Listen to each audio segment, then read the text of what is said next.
aktualisasi kewilayahan adat, Direktorat Kepercayaan Terhadap Tuhan Yang Maha Esa mendorong para generasi muda untuk melakukan temu kenali potensi hutan adat dan kekayaan budaya di kawasan hutan adat tersebut, tentunya tidak lepas dari 10 OPK sesuai dengan amanat Undang-Undang Pemajuan Kebudayaan. Kami melakukan program dengan nama Wana Budaya, di mana Wana Budaya ini merupakan hasil kesepakatan bersama dari masyarakat adat, sehingga upaya-upaya pelindungan, pengembangan, dan pemanfaatan hutan adat di 29 titik di Provinsi Jambi lebih ditingkatkan dan eksistensi masyarakat adat dalam rangka upaya pelindungan hutan adatnya masing-masing bisa berkelanjutan, dan hasil hutan adat non kayu yang selama ini sudah dimiliki oleh masyarakat dari sisi penguatan dari ekonomi berbasis kerakyatan dengan memanfaatkan produk karya masyarakat adat melalui pendekatan biodiversitas yang dimiliki hutan adatnya masing-masing.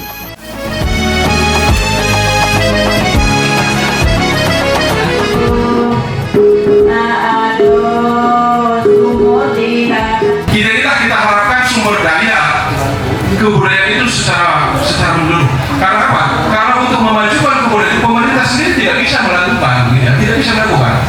Harus ekosistem itu tadi yang biasa kita sebut dengan pentahelix itu harus terlibat secara menyeluruh, baik akademisi, baik pelaku usaha, bisnis, government, pemerintah, akademisi maupun komunitas. Dan yang tidak kalah pentingnya itu adalah media.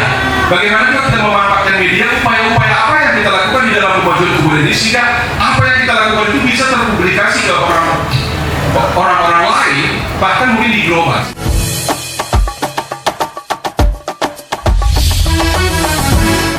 Berarti kalau kita tahu adat kita, berarti tradisi adat kita di kampung atau di desa masing-masing akan diakui oleh orang lain.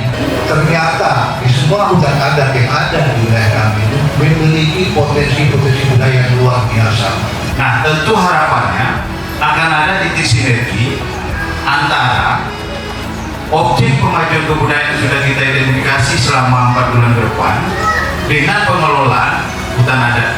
Intinya sih kita ingin masyarakat yang kita dampingi itu yang menjadi mitra kita mandiri, itu namanya Pak, meningkatkan kemandirian dan kesejahteraan dari masyarakat.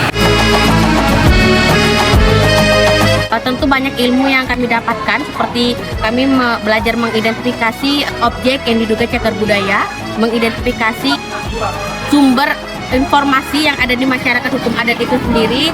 Terus kami belajar bagaimana menemukan kenali kebudayaan yang ada di masyarakat hukum adat dan bagaimana mengurasi kebudayaan yang ada.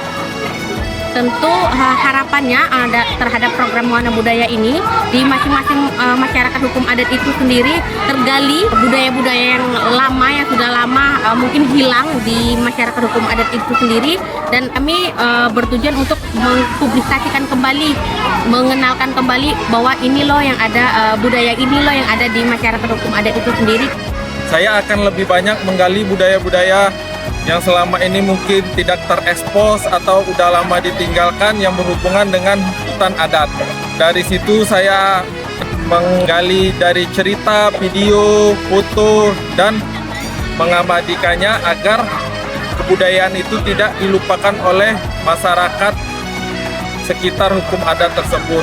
Nah, mudah-mudahan kegiatan ini bisa berkelanjutan. Setelah temu kenali nanti ada publikasi, dan yang paling penting adalah program pengembangan dari objek yang ditemu kenali. Mudah-mudahan bisa memberikan dampak perubahan untuk peningkatan ekonomi di masyarakat.